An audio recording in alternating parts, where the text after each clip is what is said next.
मैं पिछले 20 साल से ज्यादा वक्त से पत्रकारिता कर रही हूं और इन कई साल में कई दिन ऐसे गुजरे जब कुछ तस्वीरें देखकर मेरा कलेजा कांप उठा। कभी उत्तर प्रदेश तो कभी मध्य प्रदेश, कभी राजस्थान तो कभी पश्चिम बंगाल। देश के अलग अलग हिस्सों से तस्वीर तो अलग अलग आई, लेकिन उसका दर्द, उसकी व्यथा बिल्कुल एक समान। हमारे देश में बेटियों को बचाने के लिए कई अभियान चलाए गए। हर क्षेत्र में उन्हें कंधे से कंधा मिलाकर आगे बढ़ने का हौसला दिया गया। सामाजिक और राजनीतिक भागीदारी में उनका हक तय किया गया। लेकिन इसी गुमान के बीच कभी मध्य प्रदेश तो कभी राजस्थान की कोई बेटी समाज की गंदी नजरों से भागती हुई नजर आई तो दिल दहल जाता है। कभी कोई बेटी जली हुई लाश की शक्ल में सामने आई तो मन भारी हो जाता है। लेकिन अगर किसी को बहुत ज्यादा फर्क नहीं पड़ता तो वो जानते हैं आप कौन है? वो है इस देश की सियासत, जो हर मौके पर वोट बचाने की कोशिश में जुट जाती है। कोई जिम्मेदारी लेकर आगे नहीं बढ़ता। कोई पार्टी ये नहीं कहती कि हां, जो कुछ हुआ वो हमारी सरकार की नाकामी थी। ये बात मैं इसलिए कह रही हूं क्योंकि आज फिर से कुछ ऐसा ही हो रहा है। मध्य प्रदेश का उज्जैन, जिसे महाकाल का शहर कहा जाता है, वहां एक 12 साल की बच्ची कई घंटे तक सड़क पर बेसुध घूमती रही, सड़क पर पड़ी रही। ये लड़की मध्य प्रदेश की सतना जिले की रहने वाली थी। परिवार वालों से किसी बात पर बच्ची की अनबन हुई। बच्ची भागकर रेलवे स्टेशन पहुंच गई और गाड़ी में बैठकर उज्जैन पहुंच गई। उज्जैन में उतरी। उसे यह नहीं पता था कि समाज में मौजूद कुछ गंदी नजरें उसका पीछा कर रही हैं। आधी रात को उस बच्ची के साथ हैवानियत हुई। बेसुध हालत में बच्ची के भागने का वीडियो वायरल हुआ। मध्य प्रदेश पुलिस नींद से जागी। आनन फानन में एसआईटी का गठन किया गया। मध्य प्रदेश की जिस बेटी के साथ ये सब कुछ हुआ है, उसका गुनहगार सिर्फ एक या दो आरोपी नहीं है, बल्कि ये पूरा सिस्टम है, ये पूरा समाज है। क्योंकि बेटी आधी रात को सड़क पर दौड़ रही थी, भाग रही थी। किसी पुलिस वाले ने उसे रोककर वजह नहीं जाननी चाहिए। 12 साल की बच्ची ट्रेन में अकेले सफर करती है, लेकिन ना तो जीआरपी कोई जहमत उठाती है, ना ही आरपीएफ ने इस बच्ची के पहुंचकर इसके पास मदद की कोई कोशिश की।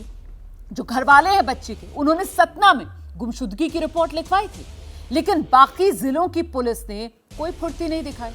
अगर कोई एक्शन लिया होता तो शायद आज इस बच्ची का हाल ये ना होता। ये मौसम आप जानते हैं चुनावी है और इस घटना पर अब सियासत बहुत तेज हो गई है। कांग्रेस ने शिवराज सरकार को घेरा है। जंगल राज जैसी परिभाषाएं गढ़ी जा रही हैं। कांग्रेस ने इसमें दलित एंगल भी खोज निकाला है। आरोप लगाया मध्य प्रदेश की शिवराज सरकार में दलितों, आदिवासियों पर सबसे ज्यादा हमला हो रहा है। उन्होंने कहा यह राज्य दलितों, आदिवासियों के लिए नर्क बन चुका है। इधर कांग्रेस ने मध्य प्रदेश की तस्वीर दिखा दी तो बीजेपी पीछे रहने वाली नहीं थी, सामने आई। बंगाल से लेकर राजस्थान तक के आंकड़े सामने रखे। केंद्रीय मंत्री अनुराग ठाकुर ने कहा राजस्थान में अब तक 2 लाख से ज्यादा महिलाओं के साथ दरिंदगी हो चुकी है। अशोक गहलोत का प्रदेश रेप के मामले में नंबर 1 प्रदेश बन गया है। राजस्थान की घटना का जिक्र बीजेपी के प्रवक्ता डॉक्टर संबित पात्रा ने सोशल मीडिया पर भी किया। उन्होंने कहा एक महिला के जले हुए शव की तस्वीर, ये वो महिला थी जिसकी जयपुर में हत्या हुई और फिर पहचान छिपाने के लिए पूरे शरीर को जला दिया गया। डॉक्टर संबित पात्रा ने अपनी पोस्ट में अशोक गहलोत, प्रियंका गांधी, राहुल गांधी सब पर जमकर तंज कसा। संबित पात्रा ने लिखा कांग्रेस के नेताओं ने राजस्थान की पहचान को तबाह किया, बेटियों की अस्मिता को बर्बाद किया। जब भी इंडिया गठबंधन का कोई नेता बीजेपी शासित राज्य में कानून व्यवस्था का जिक्र करता है तो पलटकर बीजेपी की तरफ से या तो राजस्थान या छत्तीसगढ़ या फिर पश्चिम बंगाल का नाम ले लिया जाता है। केंद्रीय मंत्री हैं मीनाक्षी लेखी, वो सामने आई। बंगाल में महिलाओं के खिलाफ होने वाले आंकड़े मीनाक्षी लेखी ने गिनाए। हैरानी जताई कि जिस प्रदेश में महिलाओं को पूजा जाता है, वहां महिलाओं के खिलाफ तेजी से अपराध बढ़ रहे हैं। यानी बात बेटी की ही करनी है, लेकिन शर्त यह है कि वो बेटी अपने प्रदेश की ना हो, बल्कि दूसरी पार्टी के शासित राज्य में हो। वरना कांग्रेस के नेता राजस्थान की घटना को लेकर भी प्रेस कॉन्फ्रेंस कर लेते, बीजेपी के नेता मध्य प्रदेश उज्जैन की घटना पर भी आंसू बहा लेते। दिक्कत यही है, महिलाओं के खिलाफ होने वाले अपराध को भी राजनीतिक चश्मे से देखा जाता है। इसीलिए आज सवाल है, देश शर्मिंदा और राजनीति चुनिंदा। इस पर चर्चा करेंगे, लेकिन पहले जरा देख लीजिए सियासी वार पलटवार।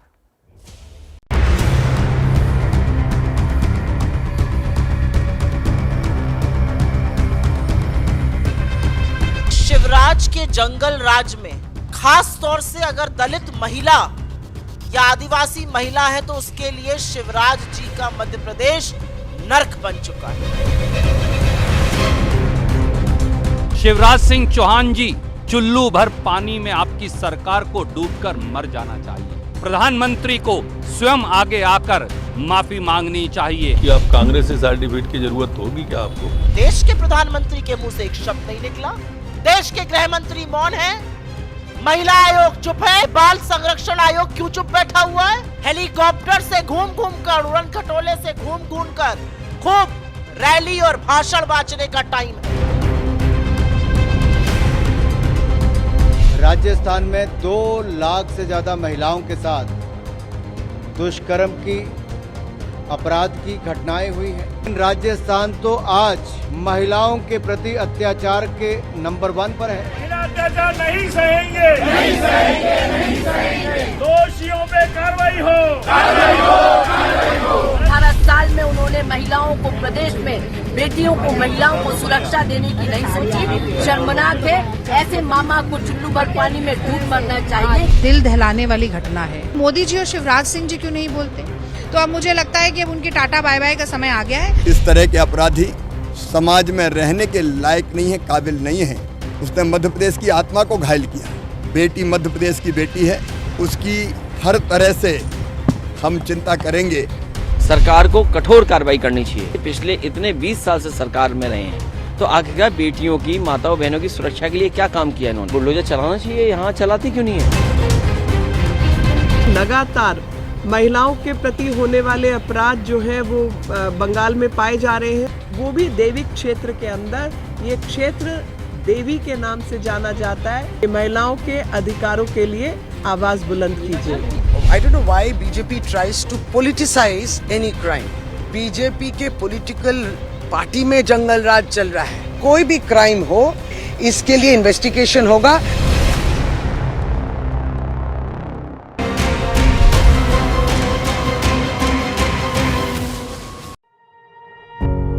पत्रकारिता कोई इमोशन नहीं है, ना अपना कोई ज्ञान देना है और ना कोई विचार थोपना है। पत्रकारिता क्या है?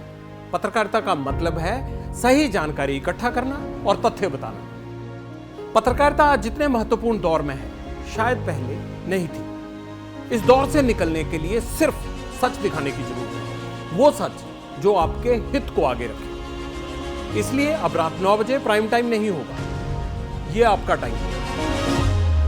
जगविंदर पटियाल के साथ देखिए पब्लिक इंटरेस्ट, सोमवार से शुक्रवार रात 9 बजे सिर्फ एबीपी न्यूज पर।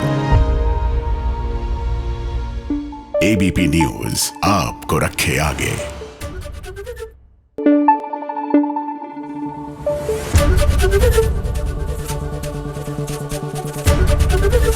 एबीपी न्यूज आपको रखे आगे।